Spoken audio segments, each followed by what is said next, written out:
Disclaimer, ये video मेरी नहीं है, एंटरटेनमेंट के लिए बनाई जा रही है। जिस यूट्यूबर की उस यूट्यूबर का लिंक डिस्क्रिप्शन। लेगा। बदले में पर्सल खुद के बारे में कुछ ठीक करना चाहती थी। उसने कहा कि वह नहीं थी जो वॉइड से झांक रही थी। उसने बस एक बड़े बीइंग की मर्जी उधार ली थी।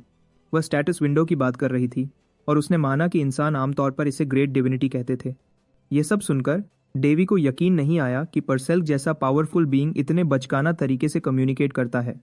उसने यह भी सोचा कि सीक्रेट पावर निकालने वाली एक डिविनिटी उसके जैसे किसी से क्या एक्सपेक्ट करती है। परसिल्क बदले में ने सजेस्ट किया कि वह वॉक करें। कहा कि डेवी मौके का फायदा उठाकर उसे दिखा सकता है कि बाहर की दुनिया कितनी इंटरेस्टिंग है। डेवी ने पूछा कि उससे क्या फायदा होगा। परसेल्क ने जवाब दिया कि उसे पहले ही कुछ मिल चुका है, क्योंकि उसे उसकी पावर्स मिली थी। उसने कहा कि सिस्टम विंडो के साथ वह और भी एबिलिटीज एक्वायर करने के काबिल हो गया था। डेवी ने महसूस किया कि पर्सेल उसके बारे में उसने जैसा सोचा था उससे कहीं ज्यादा जानती थी, और वह इस फैक्ट को इग्नोर नहीं कर सकता था। खैर, पर्सेल ने कहा कि उसके लिए यह एक बहुत अच्छा ट्रेड था, और वह बेचैन थी यह देखने के लिए कि डेवी कैसे रेसिप्रोकेट करेगा। डेवी ने सोचा कि पर्सेल की पावर्स काफी टेम्पटिंग थी। उसने उन्हें छोड़ने का सोचा तक नहीं, तो उसने वैसा ही करने को सहमत हो गया जैसा वह चाहती थी। 12 गॉडी परसेंट सरमाडी डेट।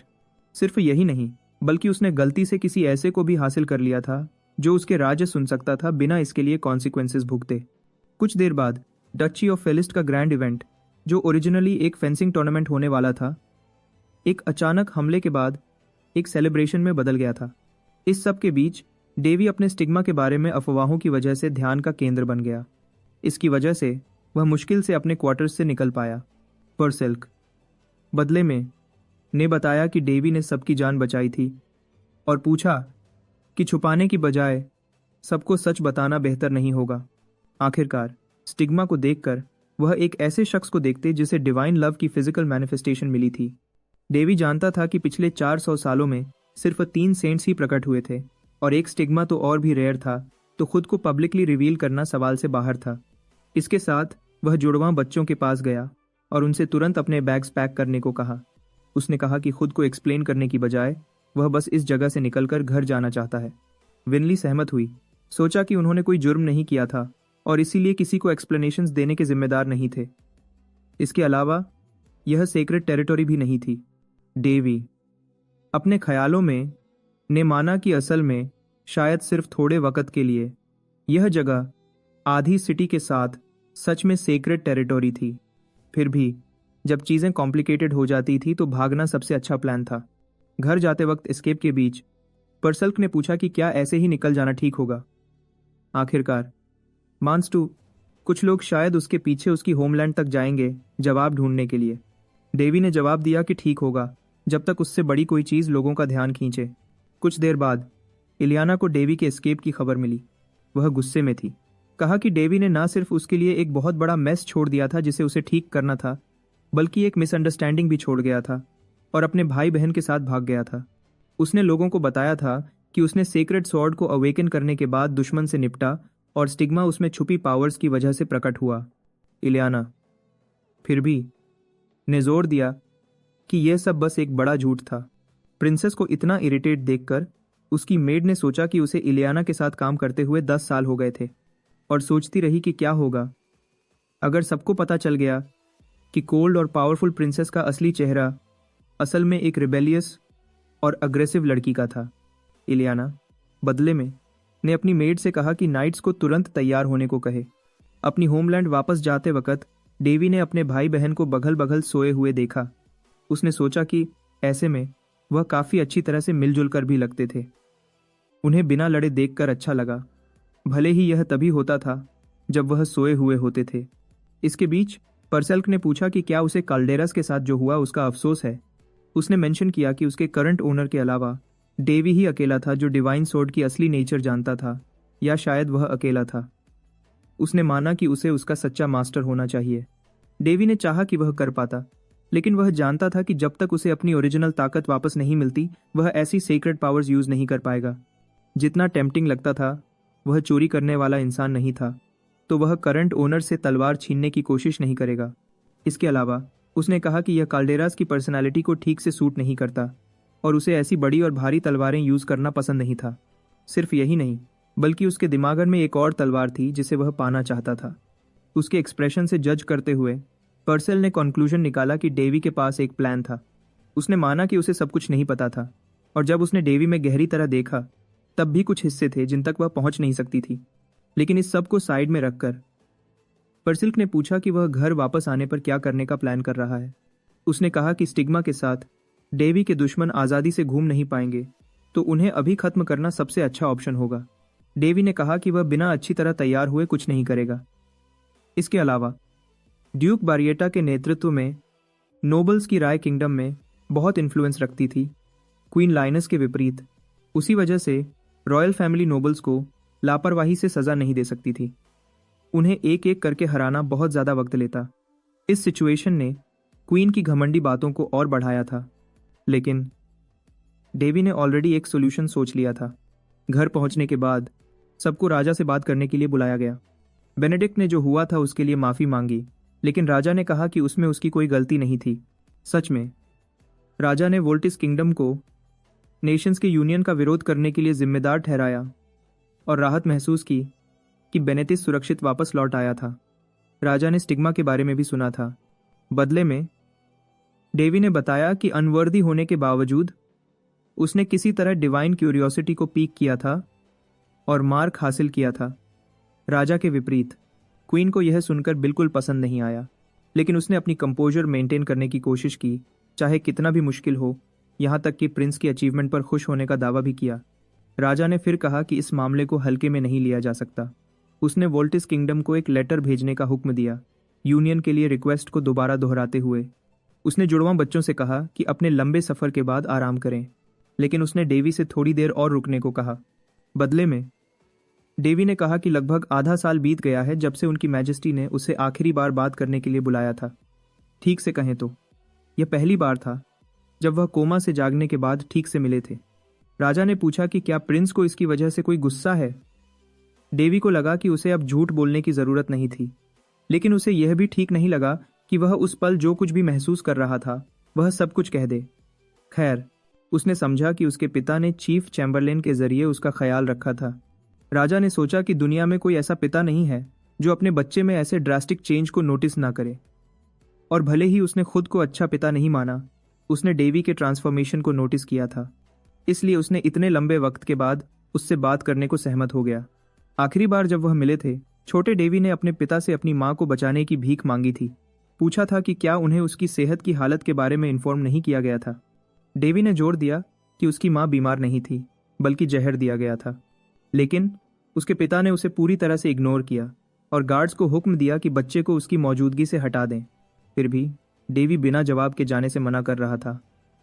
फिर भी वह इस बारे में कुछ नहीं कर सकता था। बिना हार कुछ नहीं कर सकता था।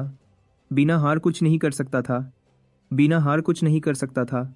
सिर्फ 4 साल बाद ही डेवी को अपनी माँ के जहर के बारे में सच्चाई पता चली, लेकिन राजा इस मामले पर चुप रहा था। अब राजा के सामने दोबारा खड़ा होकर उसने पूछा कि क्या उसके पिता को अच्छा लगता है अपनी माँ को छोड़ने के बाद और किंगडम की भलाई के लिए दुश्मन से शादी करने के बाद। राजा ने कहा कि गलती उसकी करंट बाइवी की नहीं थी, बल्कि उसकी अपनी थी। लेकिन डेवी इस बारे में सुनना नहीं चाहता था। वह सिर्फ यह जानना चाहता था कि क्या राजा को कोई पछतावा है। आखिरकार उसकी माँ ने अपने आखिरी पलों में भी उसे पुकारा था। कितना भी डेवी इन ख्यालों को झटकने की कोशिश करता, ऐसा जख्म ऐसे ही गायब नहीं होता। इसके अलावा उसने अपनी माँ को आंखों में आंसू लिए मरते हुए देखा था।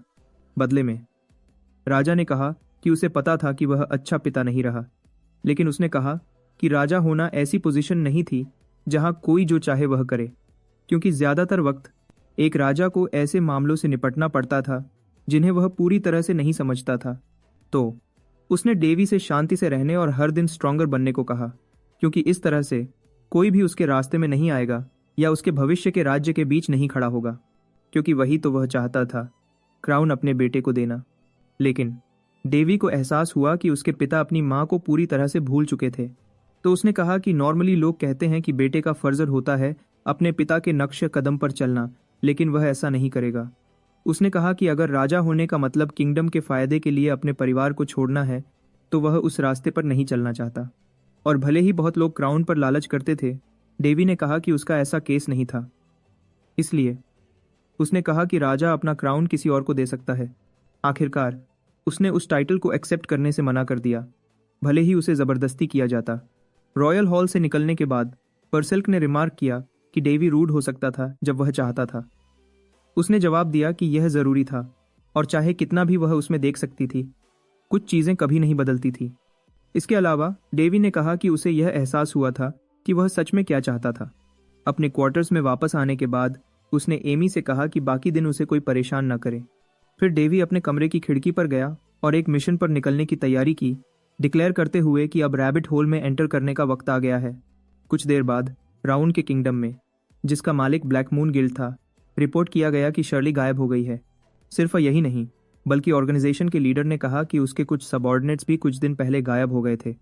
रिपोर्ट के मुताबिक वह अपने प्रिंसेस को खत्म करने में फेल हो गए थे। गिल्ड मेंबर्स में से एक ने रिमार्क किया कि हेडक्वार्टर्स द्वारा भेजे गए क्लास ए इंटेलिजेंस ग्रुप होने में अपेरेंटली कुछ भी स्पेशल नहीं था। गिल्ड मास्टर ने उसे चेतावनी दी कि अगर वह जिंदा रहना चाहता है तो ध्यान से बात करे। लेकिन उस आदमी ने जवाब दिया कि गायब हुई औरत की आइडेंटिटी अभी भी अनसर्टन थी। और तो और उसे यकीन नहीं था कि कुछ बच्चे इतनी मुसीबत पैदा कर सकते थे। एक सच्चे गिल्ड मेंबर के रूप में वह लड़कों और शर्ली के पीछे भी जाएगा। आखिरकार ऐसा कुछ सिर्फ एक असली असैसिन ही कर सकता था। लीडर के सर्वेंट ने पूछा कि क्या यह सब होने देना ठीक है। लीडर बदले में ने कहा कि उस आदमी का घमंड ही उसकी तबाही होगा, तो उसने उसे जाने दिया। सिर्फ यही नहीं, बल्कि उसने यह भी कहा कि भले ही उसे क्लास ए लेबल किया गया था, शर्ली उससे कहीं ज़्यादा पावरफुल थी। ऑर्गेनाइजेशन के ज़्यादातर लोगों को यह नहीं पता था, लेकिन शर्ली जितनी दिखती थी उससे कहीं ज़्यादा डेंजरस औरत थी। लेकिन उसे समझ नहीं आया कि ऐसी औरत डिफेंसलेस बच्चों को खत्म करने की कोशिश में कैसे फेल हो सकती है, सिर्फ उसके तुरंत बाद गायब होने के लिए। उसने सोचा कि उसे जाना होगा, लेकिन उसने सोचा कि कोई उसकी कॉल्स का जवाब क्यों नहीं दे रहा था। ठीक तभी गिल्ड मास्टर को एहसास हुआ कि कुछ गलत है और उसने कुछ करने की कोशिश की। तुरंत फिर भी एक ब्लेड उसकी गर्दन पर ठहर गई और एक आवाज़ ने उसे 2 बार सोचने को कहा हिलने से पहले। सिर्फ यही नहीं, बल्कि लीडर को एहसास हुआ कि उसका सर्वेंट सबसे पहले गिरा था और उसने नोटिस तक नहीं किया था। अगले उसे उसकी अपनी डेस्क के खिलाफ फोर्स किया गया। उसके पकड़ने वाले ने नोटिस किया कि गिल्ड लीडर एक ऑर्डिनरी इंसान था, वैम्पायर नहीं। परेशान होकर लीडर ने सोचा कि उसके लोगों में से कोई भी इंट्रूडर का सामना करने के लिए क्यों नहीं आया था। उसे नहीं पता था इंट्रूडर ने एंटर करने से पहले ही सबको खत्म कर दिया था। इंट्रूडर ने यह भी कहा कि कितना भी वह चिल्लाए, कोई उसकी मदद करने नहीं आएगा। लीडर ने फिर कंक्लूजन निकाला कि अगर चीज़ें ऐसे ही चलती रही तो वह अगला होगा। तो उसने इंट्रूडर से बात करने की कोशिश की, पूछा कि क्या उसे रुक्सो गिल्ड या कार्शा गिल्ड ने मैसेज के रूप में भेजा था। जवाब देने की बजाय इंट्रूडर ने लीडर से कहा कि अगर वह जिंदा रहना चाहता है तो उसे मांगी गई इन्फॉर्मेशन देनी होगी। डरा हुआ लीडर ने कहा कि वह अपनी जान के बदले में जो कुछ भी मांगा जाएगा वह दे देगा। इंट्रूडर ने फिर उस आदमी को छोड़ दिया। फिर उसने कहा कि उसे ज़्यादा कुछ नहीं चाहिए था, उसे सिर्फ उन नोबल्स की लिस्ट चाहिए थी जो बरियता फैमिली के हाथ पैर थे, और ड्यूक द्वारा किए गए सारे क्राइम्स की लिस्ट चाहिए थी, जिसका इस किंगडम में बहुत इन्फ्लुएंस था। उसे पहले ही पता था कि ड्यूक के पास हर उस शख्स की रिपोर्ट थी जिसे वह लाइन में रखना चाहता था, और वह रिपोर्ट्स वहां छुपी हुई थी। लीडर ने भागने की कोशिश की, लेकिन सिर्फ एक उंगली से। इंट्रूडर ने उसे धमकी दी, कहा कि उसने उसे सिर्फ एक बार पहना था। वो नस्क्राइडिक आज कराता था। इस पर लीडर ने कंक्लूजन निकाला कि वह एक मास्टर असैसिन से निपट रहा था। इंट्रूडर ने कहा कि वह झूठ को सेंस करने में एक्सपर्ट था, तो उसे धोखा देने की कोशिश करना अच्छा आइडिया नहीं होगा। फिर उसने पूछा कि गिल्ड लीडर का अगला मूव क्या होगा। कुछ देर बाद इंट्रूडर मांगे गए डॉक्यूमेंट्स के साथ प्रकट हुआ।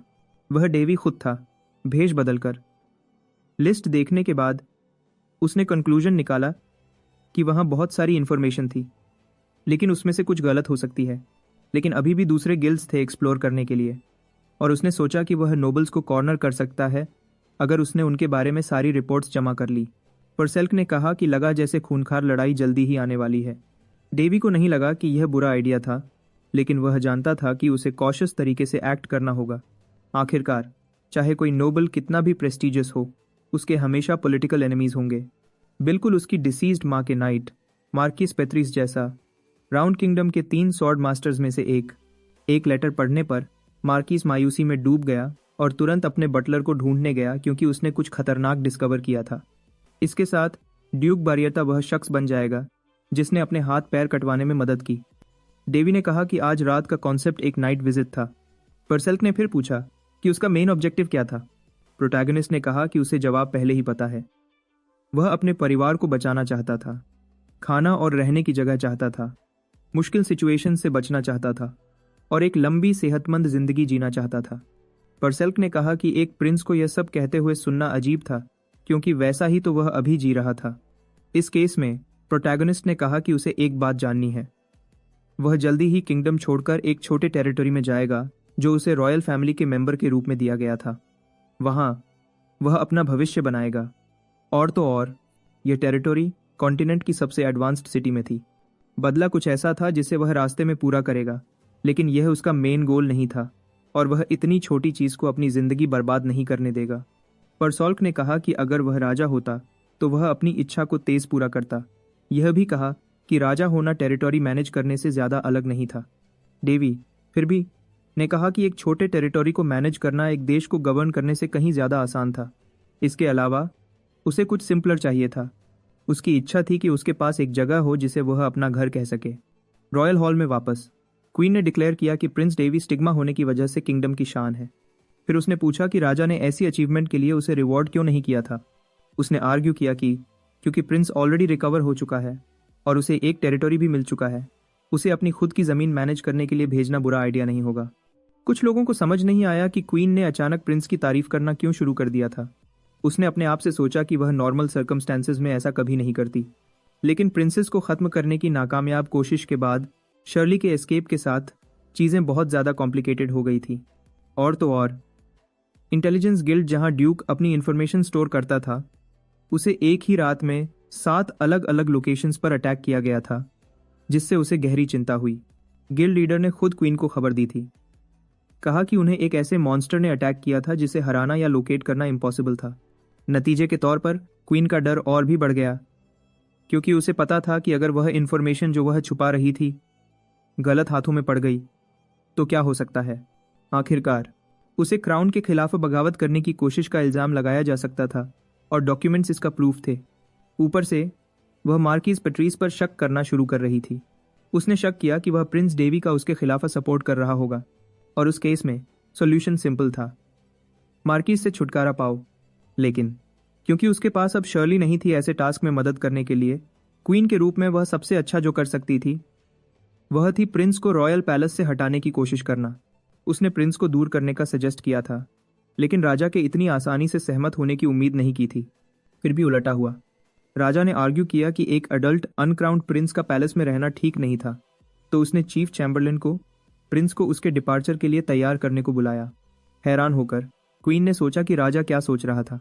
कुछ देर बाद प्रोटैगनिस्ट को राजा से बात करने के लिए बुलाया गया, लेकिन वह हैरान नहीं था। वह जानता था कि देर सवेर किंगडम उसे एक खतरा पहचानेगा और उसे हटाने का फैसला करेगा। राजा ने डेवी से कहा कि वह अपने टेरिटरी में जाए और उसे डेवलप करे अपनी वर्थ प्रूव करने के लिए।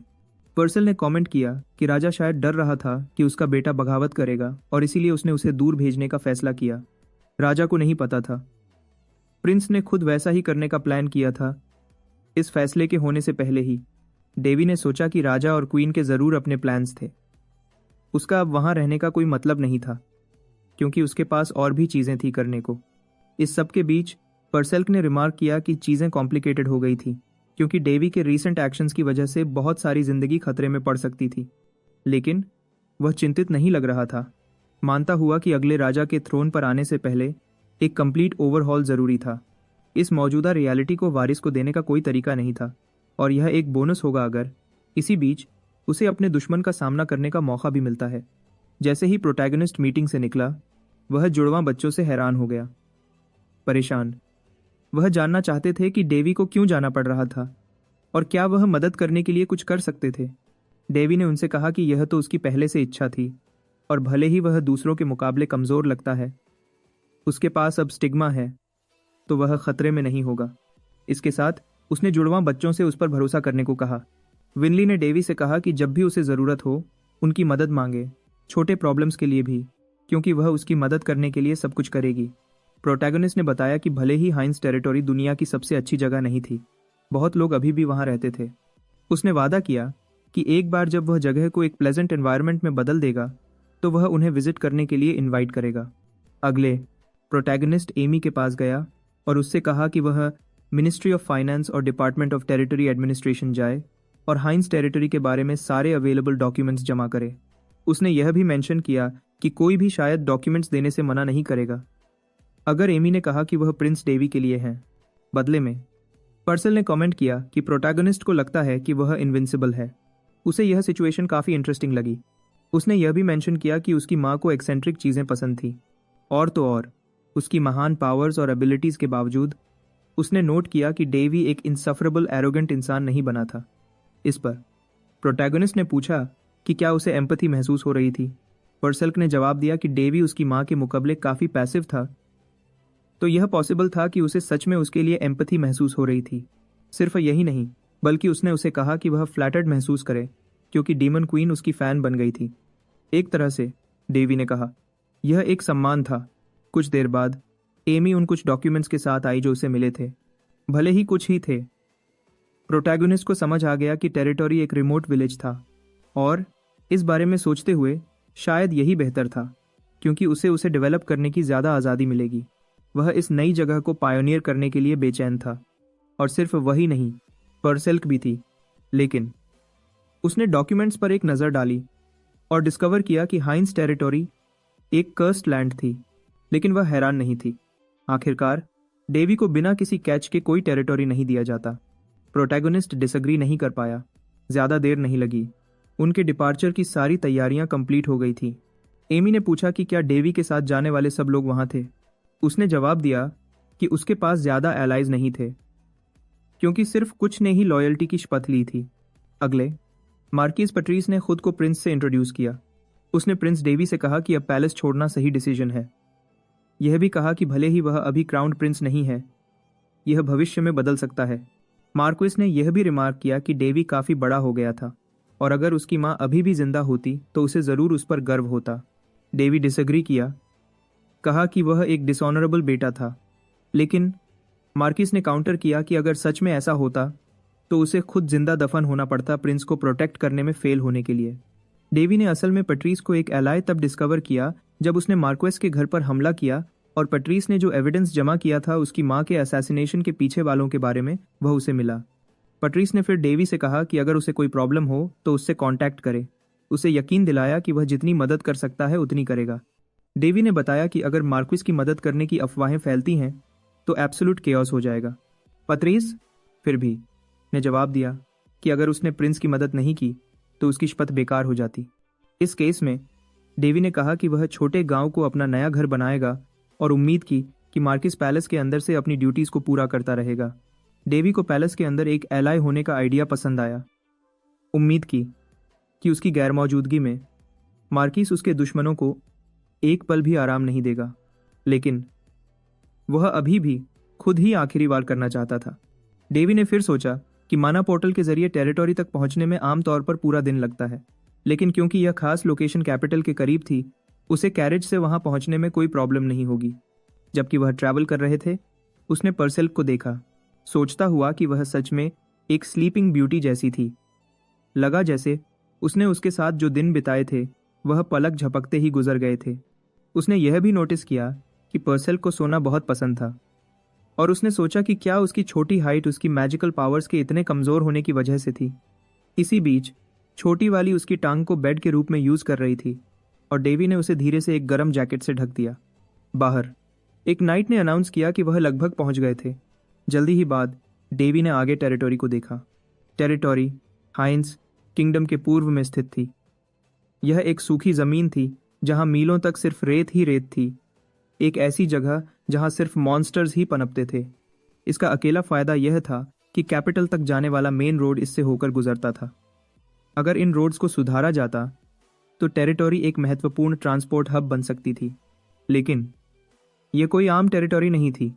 यह एक श्रापित इनहॉस्पिटेबल लैंड थी, एक सूखी जगह जहां कुछ भी नहीं उग सकता था और जिसे सभी बहुत बुरा मानते थे। टेरिटरी को किसी ने अपनी मौत से पहले मैनेज किया था, लेकिन 5 साल पहले एक गंभीर सूखे ने ज़मीन को बर्बाद कर दिया था। इस बर्बादी का असली कारण फिर भी अनजान रहा। इस बात को ध्यान में रखते हुए डेवी ने टेरिटोरी की इन्फॉर्मेशन एनालाइज करने के लिए अपनी स्टेटस विंडो खोली। उसने नोटिस किया कि लिस्ट में से एक इन्फॉर्मेशन अधूरी थी। पर्सल ने कमेंट किया कि यह एक कर्स था। सिर्फ यही नहीं, बल्कि उसने एक्सप्लेन किया कि यह कर्स एक एडिक्शन की तरह फैलता है, छोटे से शुरू होकर जल्दी ही कंट्रोल से बाहर हो जाता है। डेवी को एहसास नहीं हुआ था कि ब्लैक मैजिक के रेमनेंट्स अभी भी दुनिया में मौजूद थे। अपेरेंटली टेरिटोरी के किसी प्राचीन नागरिक ने एक सॉर्सरर को गुस्सा किया था, तो उसने एरिया को शुद्ध करने के लिए प्यूरिफिकेशन मैजिक यूज करने की कोशिश की। पर्सल फिर भी ने कहा कि यह आसान टास्क नहीं होगा। ऐसा लंबे समय से चला आ रहा कर्स तोड़ना मुश्किल था। सिर्फ यही नहीं, बल्कि पूरी टेरिटोरी प्रभावित थी। वहां लिविंग स्पीशीज की संख्या अभी ब्लैक मैजिक के नॉलेज जितनी ही कम थी, क्योंकि कर्स्ड मेजेस बहुत पहले गायब हो चुके थे। जैसे ही वह लोकेशन पर पहुंचे, एक ग्रुप ने डेवी की कैरावान को रोक दिया। उन्होंने न्यूकमर्स से खुद को पहचानने को कहा। जगह के माने हुए डिफेंसेस को देखते हुए डेवी ने रिमार्क किया कि सब कुछ काफी वीक। उसने सोचा कि क्या वहां अभी भी गार्ड्स का काम करना भी अच्छा साइन है। कंफ्यूजन के बीच प्रिंस कैरेज से बाहर निकला। उसने डिक्लेयर किया कि वह सब अब फैमिली हैं, तो लड़ने की जरूरत नहीं है। लोकल गार्ड्स ने उसे तुरंत पहचान लिया और जल्दी से बुरी रिसेप्शन के लिए माफी मांगी। गार्ड्स की हालत देखकर डेवी चिंतित महसूस हुआ। उसने पूछा कि उन्हें उसके आने का मैसेज कब मिला था। गार्ड ने जवाब दिया कि 2 दिन पहले मिला था। डेवी ने फिर पूछा कि क्या तब से कोई मॉन्स्टर अटैक्स हुए हैं। गार्ड के एक्सप्रेशन ने उसे सब कुछ बता दिया जो उसे जानना था। इसके साथ डेवी ने डिक्लेयर किया कि कर्स से निपटने से पहले उसे गॉब्लिन प्रॉब्लम से निपटना होगा। गार्ड्स का कैप्टन खुद को मॉन मित्र के रूप में इंट्रोड्यूस करता है। उसने बताया कि लॉर्ड की गैर मौजूदगी में उसे टेरिटोरी की लीडरशिप संभालनी पड़ी थी, लेकिन अब जब प्रिंस यहाँ है, वह यह रोल ले सकता है।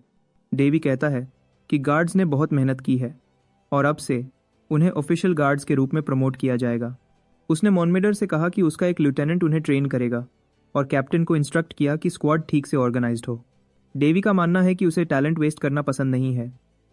उसने यह भी कहा कि अगर मॉनमाइटर खुद को इम्प्रूव कर सकता है तो वह उसे एक नोबल टाइटल देगा। आखिरकार उसके पास अभी भी ऐसा करने की अथॉरिटी है। कुछ देर बाद डेवी सिचुएशन का असेसमेंट करता है, नोट करते हुए कि अपनी उम्र के बावजूद इस फोर्ट्रेस में अभी भी एक मजबूत डिफेंसिव लाइन है।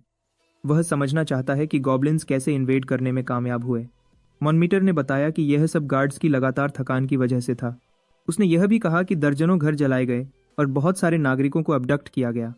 इसके अलावा उसने रिपोर्ट किया कि उनके पास सर्दी के लिए काफ़ी प्रोविजंस नहीं हैं और फार्मर्स भी भूखे हैं। इसके बीच पर्सल बताती है कि प्रिंस यहाँ अपनी दौलत यूज़ नहीं कर पाएगा और भले ही वह कासल की दीवारों को ठीक करे, वह ज़्यादा से ज़्यादा 2 साल ही चलेंगी। डेवी मजाक करता है कि अगर वह ऐसे ही करती रही तो वह पर्सल को अपनी सेक्रेटरी प्रमोट कर देगा। वह मना करती है क्योंकि इसका मतलब होगा सोने का कम वक्त। इसके बावजूद डेवी के पास ज़्यादा कुछ नहीं था जो वह कर सके। फिर उसने गार्ड लीडर को कुछ पैसे दिए और उससे जितने मटेरियल्स और प्रोविजंस हो सके उतने खरीदने को कहा। एमी, जो डेवी के साथ दूर टेरिटोरी तक आई थी, ने पूछा कि उसके पास इतना पैसा अभी भी कैसे है।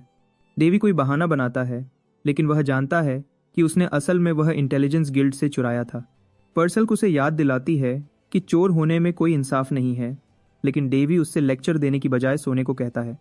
बर्निल, जिसने प्रिंस के साथ जाने के लिए पैलेस बटलर की अपनी पोजीशन छोड़ दी थी, ने खरीदारी में मदद करने का ऑफर दिया। वह चेम्बरलेन बेसूस का रिश्तेदार है और कहता है कि वह यह श्योर करेगा कि उसकी हाइनेस को जो कुछ भी चाहिए वह मिले। इस केस में डेवी ने उनसे कहा कि वह जल्दी एक्ट करें, हुक्म देते हुए कि वहां सिर्फ मिनिमम नंबर ऑफ गार्ड्स रहें जबकि बाकी नाइट्स के साथ जमा हो जाएं। बाहर डेवी ने रेजिडेंट्स को एड्रेस करने के लिए एक प्लेटफॉर्म बनाया। उसने खुद को फॉर्मली टेरिटोरी के नए शासक के रूप में इंट्रोड्यूस किया। उसने कहा कि उसे गॉब्लिन्स के अबडक्शंस के बारे में पहले ही पता है और भले ही कुछ लोगों को दुश्मनों का पीछा करने की इच्छा महसूस होती है, बहुत लोग डरते हैं और छुपना पसंद करते हैं, भले ही हर कोई वॉरियर नहीं है। प्रिंस ने जोर दिया कि वह कुछ भी नहीं कर सकते, वरना देर सवेर गॉब्लिन्स वापस आएंगे और अपने एक्शंस को दोहराएंगे।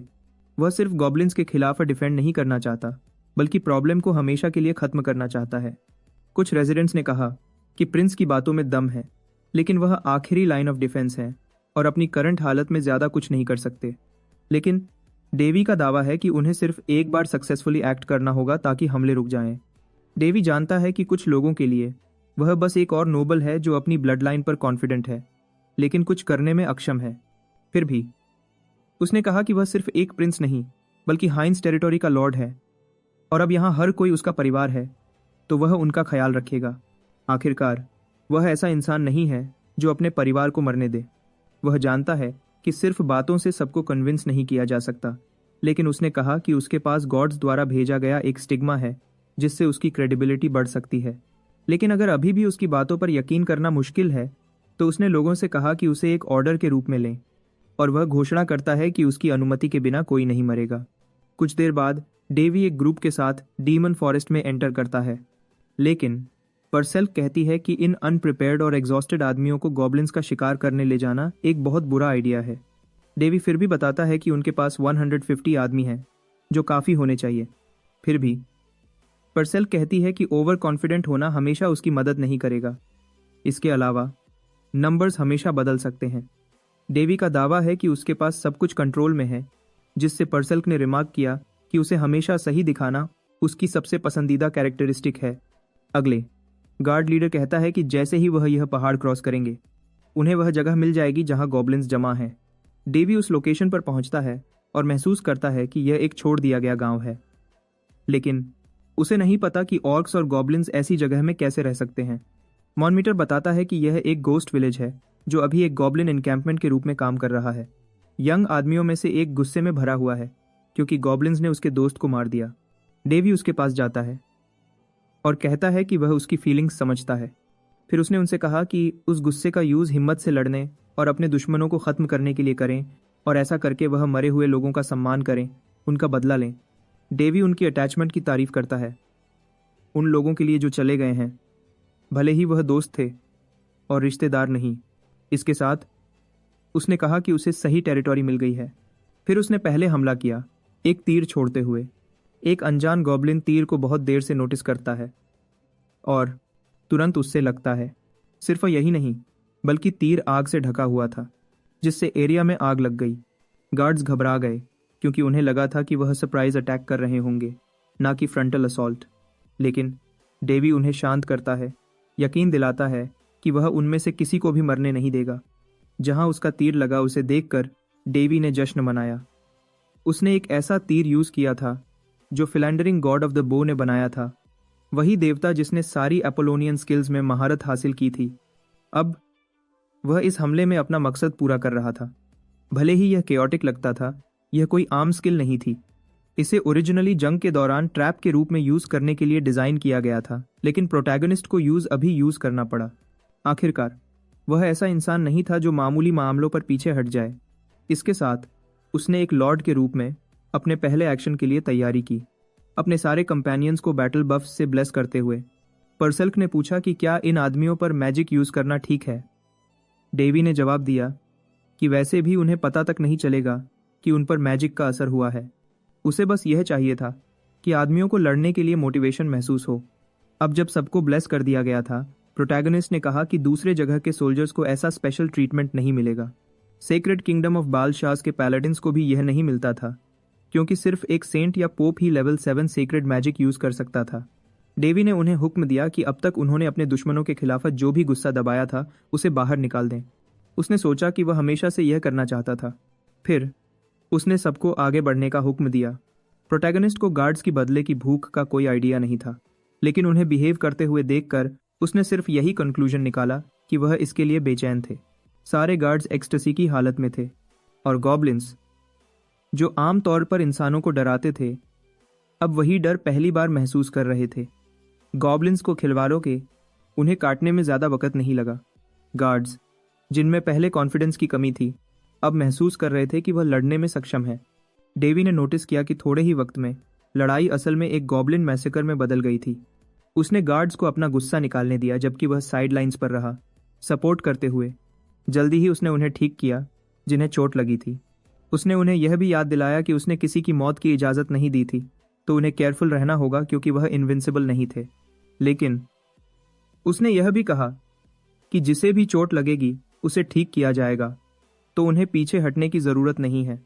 दुश्मन की तरफ से इतनी बड़ी डिसएडवांटेज देखकर प्रोटैगनिस्ट को लगभग गॉब्लिन्स पर तरस आया। इसके बावजूद गार्ड्स को उन सबको ख़त्म करने में ज़्यादा वक़्त नहीं लगा। सिर्फ यही नहीं, बल्कि उन्होंने अपने नए लॉर्ड का शुक्रिया भी अदा किया। लेकिन प्रोटैगनिस्ट ऐसी तारीफ का आदी नहीं था और काफ़ी ऑकवर्ड महसूस हुआ, तो उसने उनसे कहा कि अभी सेलिब्रेट करना बहुत जल्दी है, क्योंकि अभी भी लोगों को बचाना बाकी है और उसे उन्हें ढूंढना था। जबकि वह चल रहा था, प्रोटैगनिस्ट ने सोचा कि उसका इरादा सिर्फ गार्ड के डर को ख़त्म करना था, लेकिन इसका एक अनएक्सपेक्टेड असर हुआ था। अब हर कोई उसकी बहुत ज़्यादा तारीफ कर रहा था। अगले दिन सब्जुगेशन से पहले गार्ड्स एक होली वॉर के लिए तैयार लग रहे थे। भले ही वह सिर्फ गॉब्लिन्स को ख़त्म करने जा रहे थे, लेकिन उनके लॉर्ड ने मिशन में मदद करने के लिए सिर्फ 10 लोगों को बुलाया, जिससे कुछ लोग डिसअपॉइंटेड हुए क्योंकि वह भी पार्टिसिपेट करना चाहते थे। गार्ड लीडर ने रिमार्क किया कि उनके लॉर्ड तो बस एक लड़का था जो हाल ही में 16 साल का हुआ था, और उसने शायद सोचा कि डेवी अपनी पहली जीत के लिए बस एंथुजियास्टिक है। उसने माना कि डेवी को जल्दी ही समझ आ जाएगा कि वहाँ चीज़ें सच में कैसे काम करती हैं। जल्दी ही बाद यंग गार्ड हैरान हो गया। उसने अपने लॉर्ड को बाकी ग्रुप के साथ सुरक्षित वापस आते हुए देखा। वह और दूसरा गार्ड दोनों हैरान रह गए। आखिरकार उन्हें एहसास हुआ कि सिर्फ कुछ लोगों के साथ लॉर्ड ने थोड़े ही वक्त में बचे हुए गॉब्लिन्स को काबू कर लिया था।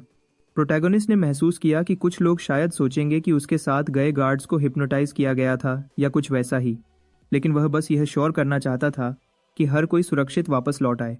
परसेल्क ने चेतावनी दी कि अगर यह ऐसे ही चलता रहा तो वह शायद एक स्यूडो रिलीजन या कुछ वैसा ही डेवलप कर लेंगे। लेकिन डेवी ने कहा कि अभी भी कुछ गॉब्लिन्स बचे हुए थे, तो उसे एक्सपेडिशंस को कंटिन्यू करना होगा। जबकि वह कुछ को अपने साथ ले गया, दूसरे पीछे रुकेंगे और सर्दी के लिए तैयारी करेंगे। उसने सोचा कि कुछ दिनों में सब कुछ नॉर्मल हो जाएगा और एक्साइटेड गार्ड्स शांत हो जाएंगे। कम से कम यही प्रोटैगनिस्ट का उस वक्त मानना था। उसके बाद अफवाहें दूर दूर तक फैल गईं और उसने लोगों के बीच एक सेंट की रेप्यूटेशन हासिल की। सिर्फ यही नहीं, बल्कि कुछ गार्ड्स ने तो लॉर्ड को ऐसे एस्कॉर्ट करना शुरू कर दिया जैसे वह किसी रिलीजियस लीडर के प्रीस्ट्स हों। इस तरह यह पहली बार था जब प्रोटैगनिस्ट को कोमा से जागने के बाद किसी बात का अफसोस हुआ। खैर, प्रोटैगनिस्ट ने बहुत दूसरों के विपरीत लोगों का भरोसा जीता, और यह उसके लिए इम्पॉर्टेंट है। एस्ट्रिया के मुताबिक पैलेडियन एम्पायर को कॉन्कर करने वाले राजा बोर्ड कॉन्टिनेंट पर, और वही आदमी जिसने डेवी को स्पीयर यूज करना सिखाया था, एक छोटे टेरिटरी को गवर्न करते वक्त भी एक शासक लोगों से डील करता है, ना कि पशुओं से। इसलिए लोगों को अपनी मर्जी से अपने लीडर को फॉलो करना चाहिए। भले ही डेवी ने एस्ट्रिया से पॉलिटिक्स के बारे में ज़्यादा कुछ नहीं सीखा, उसने उसकी बातों से सिंपैथी महसूस की। जबकि वह टेरिटरी के डॉक्यूमेंट्स देख रहा था, परसेल्क आई और पूछा कि चीज़ें कैसी चल रही हैं। प्रोटैगनिस्ट ने मेंशन किया कि कुछ इन्फॉर्मेशन एम्बिग्यूअस थी। परसेल्क ने फिर नोट किया कि अगर वह कर्स तोड़ सकता है तो वह 5 साल में टेरिटरी को कुछ डिसेंट में बदल सकता है, लेकिन जगह को सच में इम्प्रूव करने में और 20 साल लगेंगे। आखिरकार सिर्फ ज़मीन को प्रभावित करने वाले कर्स को तोड़ने से वह तुरंत नॉर्मल नहीं हो जाएगी। परसॉक ने कहा कि उसकी इस मामले पर एक क्लियर राय थी। उसने एक्सप्लेन किया कि टेरिटरी में अंडरग्राउंड रिवर सिस्टम की कमी थी, जिससे उसके रिसोर्सेज बहुत सीमित थे। सिर्फ यही नहीं, बल्कि कम फसलों की वजह से अब और लाइव स्टॉक नहीं था, तो मीट खाना सवाल से बाहर था। उसने जो कॉइन्स हासिल किए थे वह शायद एक टेम्पररी सोल्यूशन हो सकता है, लेकिन फंड्स की लोकल कमी एक सीरियस प्रॉब्लम थी जिसे एड्रेस करने की ज़रूरत थी। डेवी ने बताया कि टेरिटरी के पास प्रॉफिट करने का कोई तरीका नहीं था, मतलब पैसा कमाने का कोई तरीका नहीं था। लेकिन उसने माना कि इस फाइनेंशियल इश्यू को सॉल्व करने के दूसरे तरीके थे। उसने नोट किया कि रीजन में बहुत सारे यंग अडल्ट्स रहते थे। उसने सजेस्ट किया कि उन्हें मॉन्स्टर्स का शिकार करने में लगाया जा सकता है, यूज इनकम के रूप में बदलकर। दूसरा ऑप्शन था एक स्पेशल क्रॉप बनाना, लेकिन उसके लिए पहले ज़मीन को ट्रीट करना पड़ेगा। और फिर बार्टरिंग का ऑप्शन था, भले ही वह डायमंड्स के बदले अनाज ट्रेड कर रहे होंगे। पर्सल ने काउंटर किया कि इस सोल्यूशन के लिए दूसरे टेरिटरीज से नेगोशिएट करने की ज़रूरत थी, और करंटली उनके पास कोई ऑप्शंस नहीं थे और ना ही प्रोडक्ट्स थे ट्रेड करने के लिए। नेवी फिर भी टेरिटरी को खुद एनालाइज करना चाहता था, श्योर होने के लिए। यकीन था कि उसे कुछ मिलेगा। वह जो कुछ भी अवेलेबल था उसे यूज़ करने को तैयार था, चाहे वह कुछ भी हो। जबकि वह ढूंढ रहा था, उसे याद आया कि उसका सपना था अपनी खुद की बिल्डिंग का मालिक होना। अभी फिर भी उसके पास सिर्फ एक पिगस्टाई थी। फिर भी उसे याद आया कि यह ज़मीनें कभी उपजाऊ थी। पिछले मालिक ने उन्हें छोड़ दिया और फिर एक लॉर्ड ने कब्जा कर लिया। डेवी जानता था कि कहीं वहाँ एक मेज का अड्डा था और वही मेज कर्स के लिए जिम्मेदार था। वह उन्हें ढूंढना चाहता था कि जो किया गया था उसे वापस लिया जा सके, लेकिन उसने अभी तक अपनी डिवाइन पावर को रिप्लेनिश नहीं किया था, तो अपनी फुल एबिलिटीज के बिना ऐसे पावरफुल कर्स को वापस लेना मुश्किल होगा, खासकर इसलिए क्योंकि उसके पास पावर रिजर्व्स की कमी थी। उसने काल्डेरस को दोबारा उधार मांगने पर भी विचार किया, इमेजिन करते हुए कि वह प्रिंसेस को किसी रैंडम बहाने से कन्विंस कर सकता है, पर सेल्क फिर भी ने उसे ऐसा करने की सलाह नहीं दी। इस केस में डेवी ने कहा कि सिर्फ एक विकल्प बचा है। फिर उसने कहा, यहाँ कुछ ऐसा है जो लगभग यूज करने की भीख मांग रहा है। फिर उसने अपने हाथ जमीन पर रखे और एक कर्स रीअरेंजमेंट किया। पर्सेल ने कहा कि उसने पहले ऐसी मैजिक कभी नहीं देखी थी। प्रोटैगनिस्ट ने सोचा कि इस मैजिक का क्रिएटर दूसरे कॉन्टिनेंट से होगा, इसलिए उसकी दोस्त उसे नहीं पहचानी। यह मैजिक मैजिकल प्रोग्रामिंग लैंग्वेज के रूप में भी जानी जाती थी, बहुत ज़्यादा प्रोग्रामेबल क्योंकि इसे माना के काउंटलेस फॉर्म्स और पैटर्न्स के साथ बनाया गया था। उसी वजह से डार्क मेजेस को वेरियस आर्टिफैक्ट्स या इनकेंटेशंस के लिए बहुत वक्त लगता था। पर्सेल्क ने फिर समझा कि इस मैजिक का यूज़ उस मेज को लोकेट करने के लिए किया जा सकता है जिसने कर्स बनाया था। प्रोटैगनिस्ट ने इसे कन्फर्म किया और तुरंत कोड्स को डिसाइफर करना शुरू कर दिया। इसी बीच पर्सेल ने कमेंट किया कि उसे खुद इन्फॉर्मेशन डिड्यूस करनी पड़ेगी क्योंकि डेवी उसके पास जो भी डिटेल्स थी वह सब शेयर नहीं करता था। फिर उसने कुछ नोटिस किया। डेवी ने कहा कि यह एग्जैक्टली एक कर्स नहीं था, इसकी बजाय यह एक सेल्फ सस्टेनिंग ग्रीन हाउस था जिसे एक मेज ने बनाया था। अगले वह हाइंस टेरिटोरी के ईस्टर्न सेक्शन की तरफ गया क्योंकि उसे क्यूरियोसिटी थी कि टेरिटोरी का बॉर्डर इतना अच्छी तरह से डिफाइंड क्यों था। उसने 7 पॉसिबल लोकेशंस डिस्कवर किए जहां मेज हो सकता था, सभी टेरिटोरी के बॉर्डर्स पर स्थित थे। और तो और डोम ने सिर्फ हाइंस टेरिटोरी को कवर किया था। ऐसा लग रहा था जैसे इसे टेरिटोरी के क्लाइमेट और जियोलॉजी से रिलेटेड सब कुछ रेगुलेट करने के लिए डिज़ाइन किया गया था। पर्सेल्क ने महसूस किया कि कर्स ने जानबूझकर मिट्टी को सुखा दिया था और बारिश की कमी पैदा की थी। प्रोटैगनिस्ट ने इसे कंफर्म किया। यह भी कहा कि अब तक उसकी टेक्निक ने सिर्फ कर्स के एक इफेक्ट को लोकेट करने में कामयाब हुई थी। उसे अभी तक नहीं पता था कि इसे क्यों बनाया गया था, लेकिन उसे यह पता था कि क्रिएटर का इरादा हाइंस को एक डेसोलेट टेरिटोरी में बदलना था। तो उसने सोचा कि अगर वह कर्स को हटा देता है तो क्या होगा। डेवी ने इमेजिन किया कि सही कॉन्फ़िगरेशन के साथ वह इस बड़े डेजर्ट को एक टूरिस्ट रिजॉर्ट में भी बदल सकता है। अपने क्लूज को फॉलो करते हुए वह कुछ रूइंस पर पहुंचा। वह ऐसे जगह को रॉ रॉक्स के बीच देखकर हैरान था, लेकिन आर्किटेक्चर से जज करते हुए उसे नहीं लगा कि कंस्ट्रक्शन ग्रेट वॉर से पहले की थी। शायद डार्क मेजेस को इस जगह के एग्जिस्टेंस के बारे में पता भी नहीं था, लेकिन अपेरेंटली कर्स ऐसे ही एक्टिवेट नहीं हुआ था। इसके अलावा जगह अजीब तरीके से शांत थी। फिर एक गोलेम आया और पर्सेल्क ने रिमार्क किया कि उसने बहुत जल्दी बोल दिया था। पर्सेल्स ने कहा कि यह कोई कॉमन गोलेम नहीं था, यह एक मैजिक स्टोन को अपनी एनर्जी सोर्स के रूप में यूज कर रहा था। और तो और उनके पास स्पेशल एबिलिटीज हो सकती थी, लेकिन प्रोटैगनिस्ट सिर्फ एक चीज सोच सकता था। उसे हमला किया गया, लेकिन डॉज करने में कामयाब हुआ। सिर्फ यही नहीं, बल्कि वह गोलम के ऊपर पहुंच गया। जबकि वह दुश्मन के जेम को पकड़ने की कोशिश कर रहा था, उसने बुदबुदाया, इसकी तो पैसों जैसी खुशबू आ रही है। उसने खुशबू आ रही है, उसने बुदबुदाया है। उसने कीमती पत्थर को पकड़ने पर जश्न मनाया, कहा कि यह उसका लकी डे था। इसी बीच सिटी वॉल्स पर कुछ गार्ड्स शांत माहौल का मजा ले रहे थे जबकि लॉर्ड बाहर एक्सप्लोर कर रहा था। सच्चाई यह थी कि किसी ने नहीं सोचा था कि डेवी इतना हेल्पफुल होगा। करंटली कोई नोबल ऐसी इनहॉस्पिटेबल टेरिटोरी को विजिट करने की हिम्मत नहीं करता था। और तो और जो लोग निकलकर दूसरे सिटीज तक पहुंच पाते थे, उन्हें आमतौर पर दूसरे लोगों द्वारा बुरा ट्रीट किया जाता था। किंगडम ने इस टेरिटोरी के लिए सिर्फ यह किया था कि टैक्सेस लेना बंद कर दिया था, क्योंकि इनहैबिटेंट्स के पास मुश्किल से खाने के लिए कुछ था। ट्रिब्यूट देने की तो बात ही छोड़ दो। और इस सब के बीच एक यंग आदमी को यहाँ भेजा गया। कुछ लोगों ने फुसफुसाया कि डेवी को यहाँ सिर्फ इसलिए भेजा गया था क्योंकि उसे पावर स्ट्रगल में डिमोट कर दिया गया था, जिससे उनमें से कुछ को उस पर भरोसा नहीं हुआ। लेकिन वह इस बारे में ज्यादा कुछ नहीं कर सकते थे। आखिरकार डेवी ही अकेला था जो मदद करने को तैयार था। इसके अलावा उसके आने से पहले वह गॉब्लिन्स अटैक्स की सबसे बड़ी वेव का सामना कर रहे थे। अगर उसकी मदद नहीं होती तो वह ज्यादा देर तक नहीं टिक पाते। उससे पहले गॉब्लिन्स फोर्ट के डिफेंसेस को तोड़ने में कामयाब हो गए थे और कुछ लोगों को अबडक्ट भी किया था। गार्ड्स जो मुश्किल से जगह को प्रोटेक्ट कर पाते थे, गायब हुए लोगों को रेस्क्यू नहीं कर पाए थे। गायब हुए लोगों को बड़ी वास। इस केओटिक सिचुएशन के बीच प्रिंस और नए लॉर्ड आए, उनके अप्रोच पर शक पैदा करते हुए। कुछ ने सोचा कि वह हेडगार्ड को बुरा काम करने के लिए सजा देंगे, लेकिन अगर डेवी ने ऐसा किया होता तो बहुत लोग उसकी लीडरशिप के खिलाफ हो जाते।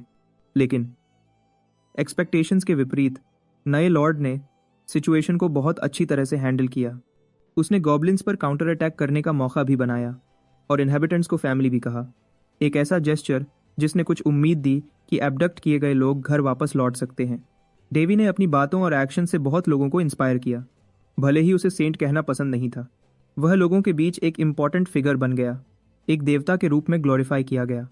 इन लोगों के लिए यह मानना आसान था कि उनकी आंखों के सामने एक चमत्कार हुआ है, बजाय एक अनटचेबल देवता के जिसे मदद करने के लिए प्रकट नहीं किया गया था।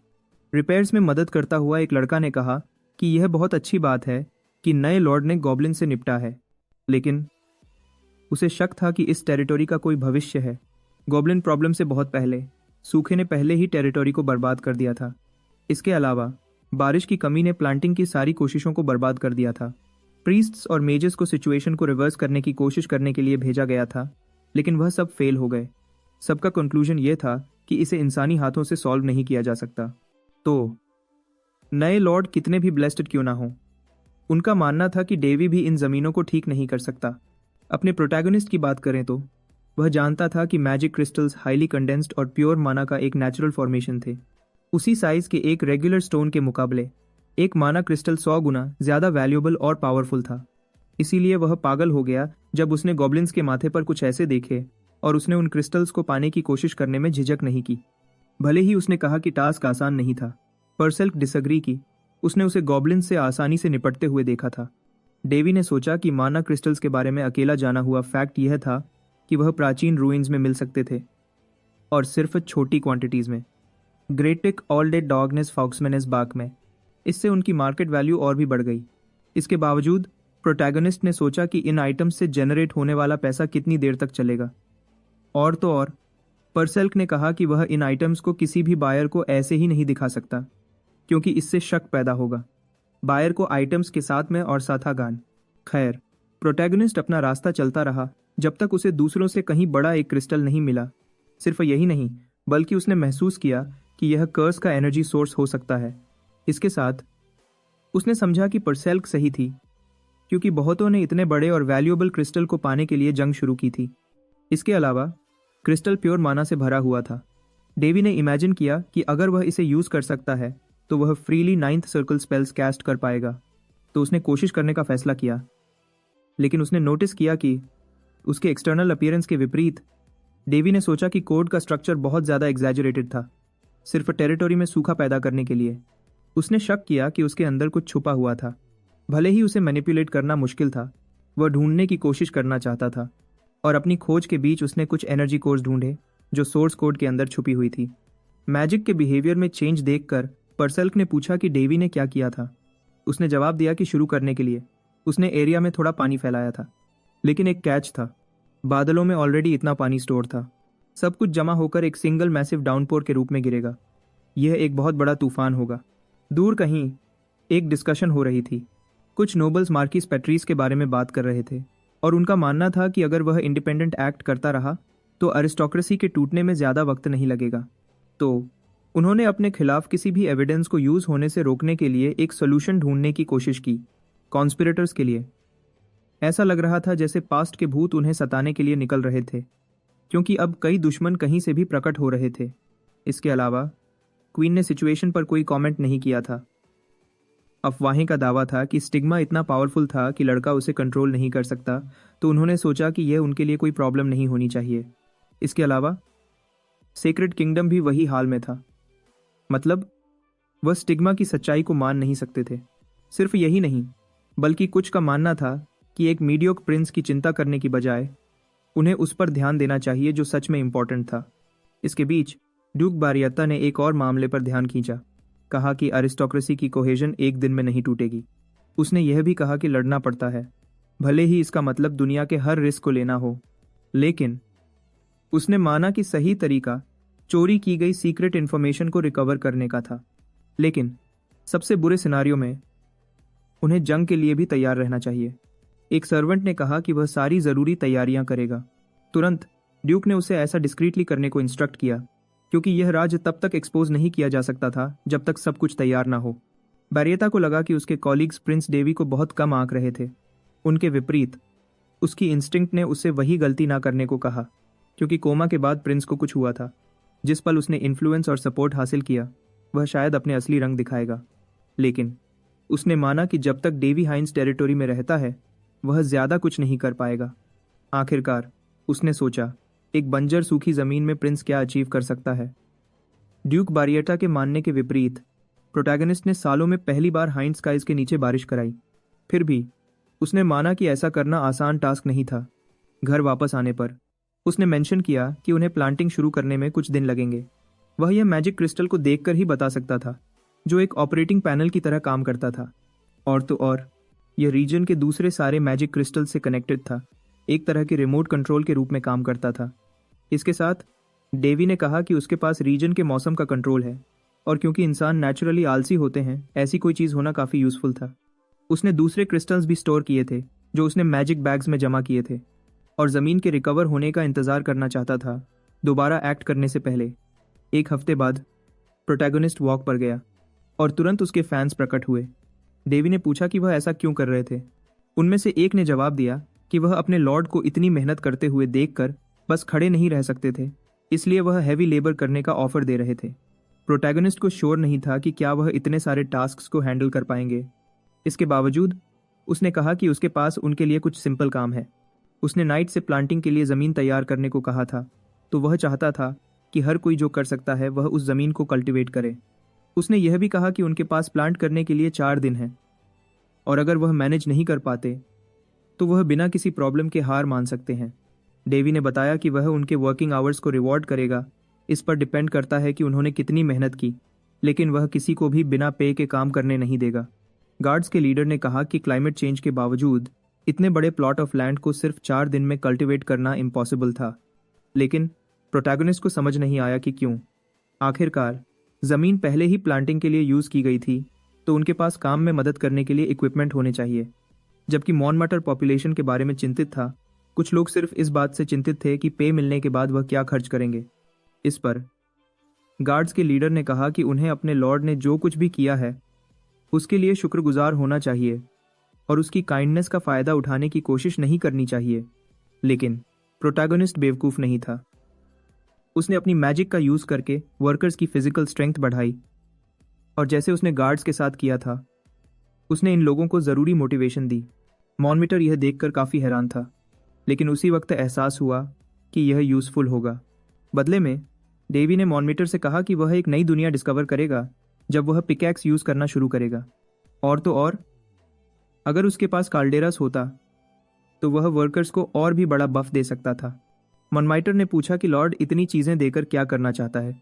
डेवी ने एक्सप्लेन किया कि उसकी इच्छा थी कि इस डेड लैंड को इनकम का सोर्स बनाया जाए, क्योंकि तेज़ पैसा कमाने का सबसे तेज़ तरीका लार्ज क्वांटिटी और स्कैरसिटी के जरिए था, और वह प्रोडक्ट जो दोनों कंडीशंस को सेटिस्फाई करता था वह था अबंडेंस। पर सल्क ने भी महसूस किया कि डेवी का इरादा क्वांटिटी और स्कैरसिटी दोनों को एड्रेस करना था, उसकी तरह नहीं। मॉनमीटर को अभी भी समझ नहीं आया और उसने पूछा कि लॉर्ड यह कैसे करना चाहता है। प्रोटैगनिस्ट ने एक्सप्लेन किया कि उसका प्लान मून फ्लावर्स प्लांट करना था, उन दूसरे प्रोविजंस के अलावा जिन्हें उन्हें ज़रूरत थी। लूनर प्लांट्स ईस्टर्न कॉन्टिनेंट पर नहीं उगाए जा सकते, क्योंकि वेदर कंडीशंस हमेशा बदलती रहती हैं और मुश्किल होती हैं। ऊपर से वेस्ट से लूनर फ्लावर्स इंपोर्ट करना बहुत महंगा है, क्योंकि उन्हें मेज टावर्स और एल्केमिस्ट द्वारा टेम्पल के लिए पोशंस बनाने में यूज़ किया जाता है। वह सिर्फ महंगे ही नहीं, कम भी मिलते हैं, जिससे उनके लिए बहुत बड़ी कंपटीशन होती है। ये जानकर मॉनमाइटर कहता है कि वह वहाँ ये प्लांट्स नहीं उगा सकते, लेकिन प्रोटैगनिस्ट डेवी जानता है कि उसके हाथ में लोकल क्लाइमेट का कंट्रोल है। उसने कहा कि उसे अब बस फॉरेस्ट में रहने वाले वेजिटेरियंस से मिलना है। ऑब्वियसली वह एल्व्स की बात कर रहा है। कुछ देर बाद एल्व्स की ज़मीन में यूरिया हेलिशॉन, फॉरेस्ट एल्व्स की चीफ, कहती है कि स्पिरिट्स ने उसे एक विजिटर के बारे में चेतावनी दी। उसका मास्टर मेडेज आता है और बिना अनाउंस किए आने के लिए माफ़ी मांगता है। यूराया फिर भी ने उसे यकीन दिलाया कि वह हमेशा वेलकम है। उसने मेंशन किया कि उसे हाल ही में कुछ एक्सेलेंट टी लीव्स मिले हैं जब यूराया सर्व की हुई टी पी रहा था। मीट कहता है कि उसे हाल ही में एक सपना आया था। फिर उसने पूछा कि कौन सा सपना उसे यहाँ तक लाया। उसका मास्टर जवाब देने से पहले एक पल के लिए रुकता है। फिर उसने रिवील किया कि उसके सपने में इस फॉरेस्ट पर एक कर्स गिरा था। यूरिया को याद आया कि उसका मास्टर हमेशा कहता था कि स्पिरिट्स का काम नेचर से आता है, तो ऐसा कुछ एक्सपेक्टेड और नेचुरल है। लेकिन उसका मास्टर जोर देता है कि फॉरेस्ट सूख रहा है। उसने यूरिया से यह भी कहा कि यह उसका असली घर नहीं है और उसे वापस आने को कहा। उसे अपने होम टाउन डिवाइन ट्री के आलिंगन में ले जाना चाहता था। यूरी फिर भी डिक्लेयर करती है कि यह अब उसका घर है। उसे उस जगह वापस जाने का कोई इरादा नहीं है जिसे उसका मास्टर घर कहता है। उसने सजेस्ट किया कि उसका मास्टर वहां रहने वाले दूसरे एल्व्स को ले जा सकता है ताकि वह कर्स से सफर ना करे। मिडेस सबको लेकर यूरिया को छोड़ना नहीं चाहता, कहता हुआ कि वह जिंदा नहीं रहेगी अगर वह रुकती है। लेकिन यूराया जवाब देती है कि अगर ऐसा होता है तो यह नेचर की मर्जी होगी। वह अपने नए घर से बहुत अटैच्ड है और उम्मीद करती है कि एक दिन कोई इस जगह को बचा सकता है। यूरिया अपने चेहरे पर चलते हुए लाइवली हवा को महसूस करती है, नोट करते हुए कि ऐसा लगता है जैसे हवा उसे एक अच्छी मुलाकात के बारे में बता रही है। सब्जेक्ट बदलते हुए उसने पूछा कि क्या उसके मास्टर ने टी का मजा लिया। फिर उसने रिवील किया कि उसने क्रिकेट विंग्स को इंग्रेडिएंट्स के रूप में यूज किया था। ऑब्वियसली उसका मास्टर खुश नहीं था। उसने सोचा कि एक छोटे पल के लिए वह भूल गया था कि यूरिया का ईस्टर्न एल्व्स के साथ अच्छा रिश्ता क्यों नहीं है। दूसरे लोग उसे सबसे नेचर ऑब्सेस्ड कहते हैं। वहां से ज्यादा दूर नहीं, एल्फ का एक्सपेक्टेड गेस्ट करीब आता है। डेवी सोचता है कि एल्व्स कॉन्टिनेंट पर एक रेयरली सीन स्पीशीज हैं। रिकॉर्ड्स के मुताबिक उन्होंने 300 साल पहले ग्रेट इंसिडेंट के बाद अपनी प्रेजेंस छुपाना शुरू कर दिया था। कुछ का तो यह भी मानना है कि वह एग्जिस्ट ही नहीं करते, लेकिन डेवी सोचता है कि वह शायद उन्हें ढूंढने में लकी हो सकता है, क्योंकि उसने गॉब्लिन्स के खिलाफ अपनी लड़ाई के दौरान कुछ स्पिरिट्स को यूज देखते हुए नोटिस किया था। उसका मानना है कि स्पिरिट्स का एग्जिस्टेंस एल्व्स के एग्जिस्टेंस को प्रूव करता है, उनकी सिंबॉलिक रिलेशनशिप को देखते हुए। डेवी उनसे ना मिलना पसंद करेगा, लेकिन अगर वह मिलते हैं तो वह उनके खिलाफ एक्ट नहीं करेगा। परसेल्क उन्हें ज्यादा पसंद नहीं करती, कहा कि एल्व्स रिजिड और स्टबर्न होते हैं। डेवी सहमत है। वह जानता है कि अपोलोन, एल्फ ऑफ डूम, ने शायद सारी मुसीबत पैदा की थी और उसके बारे में जो कुछ भी उसे पता है वह उसे कभी उससे मिलने नहीं देगा। थोड़ा चलने के बाद उसे एक इंचांटेड फॉरेस्ट मिलता है, शायद एल्व्स का घर। वहां रहने वाले स्पिरिचुअल क्रीचर्स उसके पास आते हैं। उसने नोट किया कि यह क्रीचर्स आमतौर पर स्पिरिट्स के लिए एफिनिटी रखने वालों से प्रभावित होते हैं। वह उसे एल्व से भी ज्यादा पसंद कर सकते हैं, उसकी प्यूरिफाइंग पावर की वजह से। सिर्फ यही नहीं, बल्कि डेवी ने ऐसी पावर्स अक्वायर करने के लिए इंटेंस ट्रेनिंग की थी। आग में भी घुसा था सिर्फ हाई टेम्परेचर्स की आदत डालने के लिए। यूरियाना मंदिर में उसकी स्पिरिचुअलिस्ट मास्टर थी। उसका 13 रॉयल स्पिरिट्स के साथ कॉन्ट्रैक्ट था, जो इंसानों के रूप में पैदा हुए थे। परसेल्क नोटिस करती है कि इन स्पिरिट्स के साथ कॉन्ट्रैक्ट के बिना भी डेवी की उनके लिए एफिनिटी है। ऊपर से उसके पास डार्क माना होने का फैक्ट गुड स्पिरिट्स के साथ उसके रिश्ते में इंटरफियर नहीं करता। परसेल्क फिर पूछती है कि वह लूनर फ्लावर्स कैसे ढूंढने का प्लान करता है। डेवी जवाब देता है कि असल में उसे यह भी नहीं पता कि यह फ्लावर्स सीडलिंग्स प्रोड्यूस कर सकते हैं। उसके यह कहने के बाद एक छोटी क्रीचर उसके हाथ में एक छोटा फ्लावर रखती है। शॉक्ड, परसेल्क पूछती है कि क्या यह वही है जो वह सोचती है। डेवी कंफर्म करता है, हाँ, एक लूनर प्लांट। उसके तुरंत बाद उन्हें एक केव के अंदर छुपा हुआ, इन प्लांट्स से भरा हुआ एक गार्डन मिलता है। उसने फिर उस स्पिरिट का शुक्रिया अदा किया जिसने उसे वहां गाइड किया। योरसेल महसूस करती है कि बहुत सारे लूनर प्लांट्स हैं, इतने कि उनके टेरिटरी के पास रिप्लांट किया जा सके कुछ बचे हुए के साथ। लेकिन वह डेवी को कुछ अजीब करते हुए नोटिस करती है और पूछती है वह एग्जैक्टली क्या है। स्पिरिचुअल पावर माना, डिवाइन पावर और डार्क माना पर बेस्ड है। जिसके पास भी पावर है वह स्पिरिट्स को देख सकता है। अकेला फर्क है कि किसी शख्स की उनके साथ अफिनिटी का लेवल क्या होगा। इसलिए प्रोटैगोनिस्ट कॉन्फिडेंटली मान सकता है कि कोई ऐसा स्पिरिट नहीं है जिसे वह समन नहीं कर सकता। इस पॉइंट पर परसेल्क पूछती है कि क्या वह एक स्पिरिट के साथ कॉन्ट्रैक्ट बनाने का प्लान कर रहा है। डेवी एक्सप्लेन करता है कि यह garden of the moon goddess है और जैसा कि नाम से पता चलता है जगह स्पिरिट्स की है। अगर कोई उनकी इजाज़त के बिना इन फ्लावर्स में से एक भी तोड़ता है तो उन्हें एक बीमारी हो जाएगी। तो वह जानता है कि वह लापरवाही से एक्ट नहीं कर सकता। इस बात को ध्यान में रखते हुए प्रोटैगोनिस्ट वहां रहने वाले स्पिरिट से एक अलग भाषा में कम्युनिकेट करने की कोशिश करता है।